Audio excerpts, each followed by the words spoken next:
All right, guys, I'm really sorry about that. We have some technical difficulties here in the studio. Um, my understanding is like nobody hear anything, so we're gonna start all over again. Again, I'm Victor Piñones Haltenhoff. I'm very excited to be here today. We're gonna be really covering all the foundation of Giammalva. All right, the foundation is when we start with the little kids, and then we start growing up into college level or professional level. So, very excited to be here with my sister Helga Piñones Haltenhoff. How you doing, Helga? Good, and you, Victor? Great, great. And with Matt Schneider. How you doing, Matt? Doing well. Good to be here. Awesome, awesome. We're going to be going a little bit of background of you both guys. So I'm going to start first with Helga. Helga, could you tell us a little bit about yourself, please? Yeah, well, first of all, I want to apologize for my voice. I woke up like this. I promise I will not sound like that every day. Well, I started to play when I was 9. I watch my brothers all the time. I want to be like them. Not anymore. I want to be better. But little by little, I got more into tennis. I started playing competitiveness. I really enjoy it, and tennis was always part of my life. And then how I got into U.S., well, I got a full scholarship in Seminole State. I played for 2 years there, was junior college. And then I moved to the big ones, which was Georgia Gwinnett. And I played there for my other 2 years, and it was a really nice experience. Yeah, I can see some pictures there of you winning the national championship. Yes. If we can pull those pictures there, that would be amazing. Right there, okay. There you go. That's one of your Helga in action. big forehand in action right there.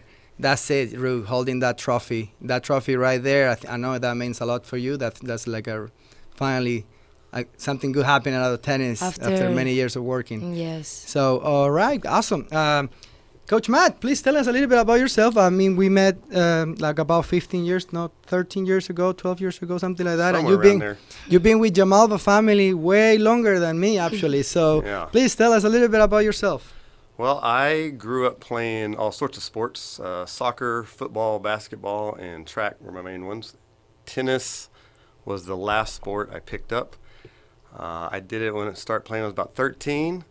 It was just something fun to do with my dad, and then I enjoyed it, started getting into it. I was told started too late, couldn't get a full scholarship, so I worked hard and got a full scholarship to college, and from there started coaching, and I'm here now. Yeah, Still coaching. Still coaching. That's wonderful. For you guys, Matt was a director when a few years before I joined the team, so we know each other for a long time. That's right. All right, wonderful. So Helga, a quick question regarding when you coach 12 and under, you always look like you're having a blast, right? The energy is contagious. So what difference makes when you teach academy or higher level kids versus the 12 and under, and why you decide to go that path? So it was very challenging at first. I really enjoy the competitive level. I always play competitive, so for me it was a new way to learn how can you teach the little ones. And I understood on the path that the importance when you start in an early age is about how they can fall in love with the sport. So that way they can see the sport in the long run, right? Competitiveness is more working on details. They already know and they already want to be there. But our task, Matt and I, is to make them see that tennis can be something for the future. So I would say that was the big difference. Perfect. Matt, so going back to the pictures that you give us, basically was one. Right there, I don't know where it says there. Talk about a little bit about this picture. I'm kind of interested. It's a pretty cool picture. Basically, I got into Super Champs pretty quick. I became the top player in Waco, and I won the state championship a couple years in high school. And I guess someone wanted to do an interview because they said I started so late in tennis. So really, my skill sets were small. I was the fastest player, endurance, and use all my track and other athletic skills to just fight and fight to win. And that's kind of my coaching mentality too. Yeah, and I assume that that's what kind of passed to you when you became a coach, right? So why don't you tell us a little bit about why the 12 and under? Because since I came here, I always heard, no, you are 12 and under coach. That's all you want to do. So tell us a little bit of how you decide to go down that path as well. I'll tell you how. When I started coaching, my boss, I did some junior programs, but he mainly coached professional tennis players. So 4 to 5 hours a day, I had to hit with them, travel on the weekends, and things like that. As I got deeper into coaching, my fondest memories of tennis were not the tournaments. It was playing with my dad, the friends I've met, and things like that. And everyone always said you couldn't make a business out of the 12 and under, which I kind of saw as a challenge. So I saw it as a way to get more people involved in tennis. So I just wanted to see if, instead of trying to recruit players from other clubs and stuff, could we raise up tennis players from the neighborhoods around the club I'm at, show them how fun it is, and then build a program from that. And that's why I got into it. Right, yeah. Matt is a very humble guy. I think he put himself low first, but he's a great guy, a great coach for the 12 and under program. All right, going back to you, Helga. You've been transitioning a lot in our club, right? You started, I remember, first as a coach coming fresh out of college.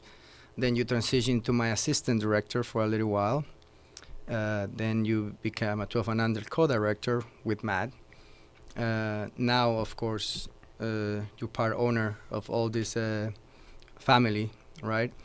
Tell us a little bit how you been managing all these transitions. It clearly shows that you, like a chameleon, you adapt and you move forward. So tell us a little bit how you navigate through that. So at first it's always challenging, right? But I'm a person that I've been taught that challenges are not something to be afraid. It's always something that we have to take it the best way we can and reinforce it. And when you're really passionate of something, I really enjoy what I do. I'm happy where I am. It makes it so much easier. It makes you more enjoyable. It makes you, if you have to always do the extra mile to make it more successful, we do it, whatever it takes. And I think that's one of the reasons why whenever I've been in any of the transitions, it's easier because I really enjoy everything I do. Matt and I are so happy how our program has grown since we started working together. And I think what really has helped us is that my weaknesses are his strength, and his strength are my weaknesses.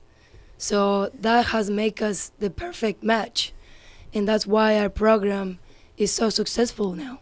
Let's clarify professional, right? Matt, Yeah. professional match. Matt, Yeah. so My bad. Matt is married, have 2 kids. Come on. All right, Matt. So with you, it's been a little different, right? Like what I say, humility is one of your strongest attributes. I mean it just in a way because you've been here like almost 15, 16 years. Correct. And since I remember, you were a director. I'm not sure your position before that. So, and you've been seeing the changes, right? You've been seeing since when you first started, when you grow, and back then was another coach as a director of the academy with Sammy. You've seen all these changes, all these transitions, always as a director. Yes. So tell us a little bit about your experience and how you see these changes, right, throughout the year. And, of course, you can finish telling us how you see the transition that's been happening in the last 8 to 9 months. Okay, yeah. We started wanting to grow just at the lower ages level and see if we could progress from there. We didn't have ratios when we started. So I remember one day, Sammy would remember this too, when he owned a club, we had 75 red ball students show up for a class. And it was just me, Sammy, and one other coach. So we didn't have the ratios, but we were getting kids there to have fun. What we noticed the need to zone in and get them more competitive, get the technical skills up. So I actually believe is when we hired you that you had the idea of doing the 4-to-1 ratios. So once we started introducing that, we were able to give a better service, and the quality went up, and I think we actually started to grow from there. So that's the tennis side, and the business side has been a whole another struggle, because as a tennis coach, we don't really know necessarily how to run a business, but as a director, it's something we've had to learn how to do as well. So as a team, I think we've kind of waded those waters and done a good job. Yeah, I believe so. I believe so. So and since you see the change from owner to owners, right? What has been the biggest change, positive or negative, in any way, in the last few months? I think the biggest change is that the new ownership wants to push the club to its furthest limits, wants to grow it, just, big dreams, which I like. So, I mean, whether it's adding pickleball, whether it's having professional tennis players, everything, but just going for it. And I'm excited about that, because otherwise, if you're not growing, you get kind of stagnant and you can actually decrease. So I'm excited about the growth potential, and that the new management wants to push those boundaries. Right. Yeah, that's exactly what we're going for. We want to push it. We want to push it. Helga, one more question to you. Tell me, what is the thing that you enjoy the most about being a coach? Oof, that's a good question. I will say I get to, because being a coach is not just being a coach. You get to teach the kids values. We spend a lot of time with them. And I will say that being part of their growth and to see how they are, I have kids, and Matt can also say the same. We had kids say, I want to play college tennis when they were 8 or 6 years old, and all of a sudden you see them and they're already on that path, and you see them success in their life with their goals. You felt that you were part of that, and I think that was what makes coaching so special. Absolutely, you nailed it. I'm sorry, Matt, if I always ask the same that's question okay. first to her. I'm a behind the scenes the guy. ladies, the ladies go first. So Matt, I'm gonna ask the same questions to you. Tell me, what make coaching? Because we cannot be named coaches by doing it just a couple years, right? It's you guys are build a career as a coaches. You've been doing it for long years, same as me and other coaches in the club. Like Coach Cote, and so tell me, what is that you stick to it and why you love it so much? I'm going to be honest. The first part is probably selfish. I am not a sit at a computer kind of guy. I like the fitness and just the aspect of being outside. So I run around a lot with the kids and hit with them, even when I'm coaching. I think it keeps me healthy. And then I just like to get kids outdoors and doing something. I think it builds social skills, competitive skills, and I think it's far better than spending their days inside on a computer. Absolutely. Yeah, absolutely. I think everybody that is in this industry is part of that health. I think we all for it. Matt, anything you would like to say to your family? I know I have seen you grow, like you probably have seen me grow, coming single and enjoying just getting your feet. But now you have a wife, Becca, and 2 beautiful kids. Yep. Tell me a little bit about your family as well, how they've been supporting throughout this career. And I know, for those that don't know, Matt lives on court 18 right behind. Yeah. So he has no zeros. He's I live nowhere about the behind. gas prices. It's a long commute. Yeah, about 10 yards. Gas price is not an issue for you, that's for sure. Lucky. Well, my wife, when I met her, had a new home up in Glenlock Farms, and she was gracious enough to, when we got married, to move into a home by the courts, so that I could have a little bit easier time, especially when we have rainouts and things like that. I got 2 kids, a 5-month and a 2.5-year-old, and I'm going to tell you right now, I'm actually becoming more patient with the kids I teach, because I'm starting to understand a lot more dealing with 2 young kids. So I think it's helping me be able to teach in the younger age divisions. But my family is very supportive. They've always told me to try to get a job in what you're doing, what you love to do. So that's what I do. Wonderful. Helga, you want to send us any message to our parents? I know you're with Snowy, you're my parents. That's your life right now and your job. So anything you would like to? Well, nothing that they already don't know. I love them. They're being very supportive, and I always say that who I am now is because of them. They have taught me values, very important values that are always very supportive. I know we're a little crazy sometimes, but they're always there for us. And I love you, papi. I love you, mommy. Okay. As you can see, guys, we're like very family oriented. I think families first. We try to be fair, and we try to always listen to our family members, and try to always find that middle point to not just our workers, but also with the whole members. The more I get into this role, the more I love each one of them, and it's just a blast to be here. So without further ado, I just want to open, of course, the live chat in case you have any questions directly to Matt and Helga. But while we do that, I think I want to remind a few events that are coming up in our club soon. The first one is a trivia night happening on May 6th at 7 p.m.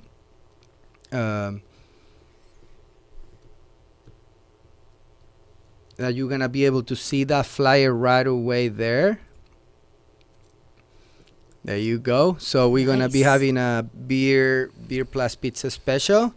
Our good marketing director Emma Barkovich is preparing a fantastic trivia question.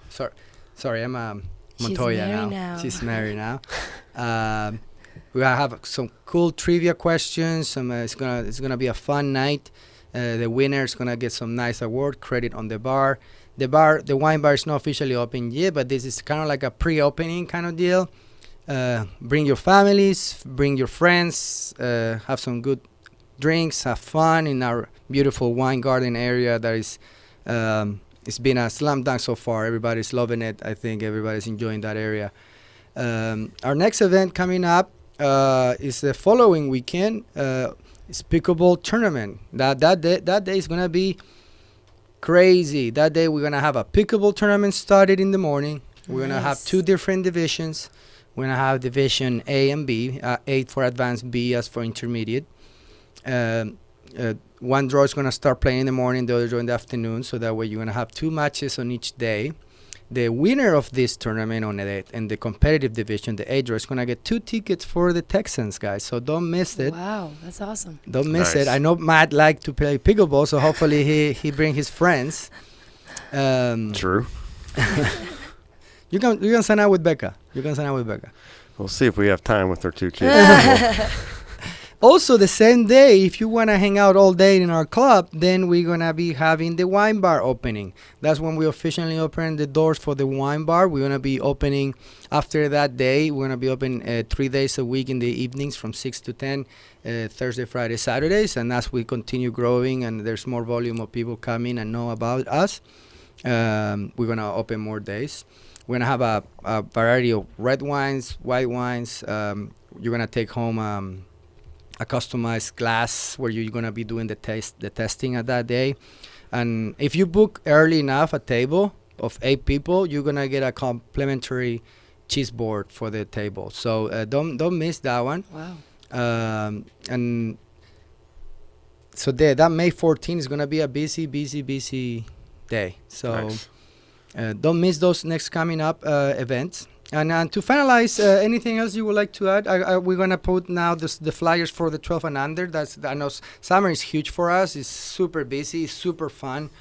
So we have right there, you can see the summer session dates for the 5 to 12-year-olds, the 12 and under programs. Yeah, we offer a full camp, full day, or we also have afternoons just for the ones that really want to join us when it's a little less warm, I will say. Yes, that's correct. So, yeah, we always have a blast. We already have more than over 20 kids registered, so we're going to be busy. It's going to be a busy summer. The summer is where we usually see the most progress with our kids as well. Absolutely. Because of the hours. Yeah, you put a lot of hours on that day. Yeah. We offering shuttle services for those parents that cannot bring their kids. Coach Matt and Helga do a fantastic job running all the 12 and under. And not only that, but they also take care of all the like the junior high school kids that they don't want to be competitive, right, Correct. Matt? Right. It's beginner and intermediate. It's more of a social groups to get kids hooked into tennis. And then if they get the bug and they want to start playing tournaments, then they can graduate from there to the academy. Yeah, and you can see that junior high school, beginner intermediate program right there. on that flyer. It's mostly in the evenings, right? So it's not too hot. That's right. In the summers, Tuesdays and Thursdays at 6 p.m. for an hour and a half. And outside of the summer, it's at 7. Beautiful, beautiful. All right, guys. Well, once again, thanks so much for your time, Helga. No, thank you so much for your time. Matt. Yeah, it's good to be here. Thank you, guys. Yeah, and of course, we have to thank everybody, all the work that's done behind the scenes, to Emma Barkovich Montoya. I think that's the That's official. That's the one. And the whole team back at our club that make this possible. And we want to continue doing this fan podcast with different departments regularly, so you guys know what are we doing. And we always open to listen to any suggestions for the future. So I appreciate your time, family at Giammalva, family in the community in North Houston, with everything. We right there, right a click around or just a phone call away. So hopefully you guys see you in the next one, which is going to be about next month. So take care, you guys. God bless. Bye, guys. Bye.